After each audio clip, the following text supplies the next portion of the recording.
Anja, Maja in Doroteja, tako kot večina otrok, rade prihajajo v vrtec. Veselijo se srečanj s prijatelji in vzgojiteljicami.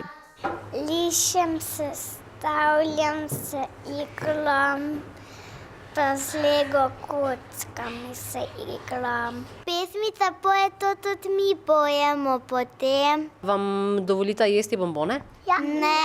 Ja. Zdrave z medom, ko smo se igrali za čebelarja.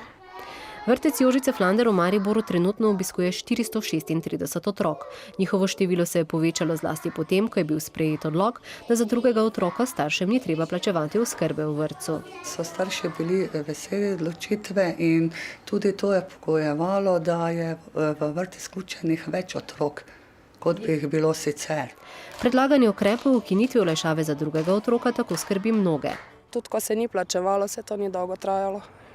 Vam je to veliko pomenilo? Valjda, seveda. Sigurno se bo poznalo potem za dva plačati, ne? Zdaj pa za enega. Socialna stiska pa vse skupaj, pa špara je tam, ki ne je bilo treba, ne? Bom pri marsikaterem staršu lahko preneslo tudi odločitev, da otroka ne bo vključil v vrtec. Ali pa ga bo celo izpisal.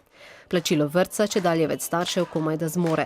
Najbolj pretresljiv podatek, ki smo ga izvedeli danes, pa je, da v vrtcu Jožice Flander kuhajo obilnejše obroke, kot jih določajo normativi. Ugotavljajo namreč, da je čedalje več otrok, ki se šele v vrtcu do sitega najedo.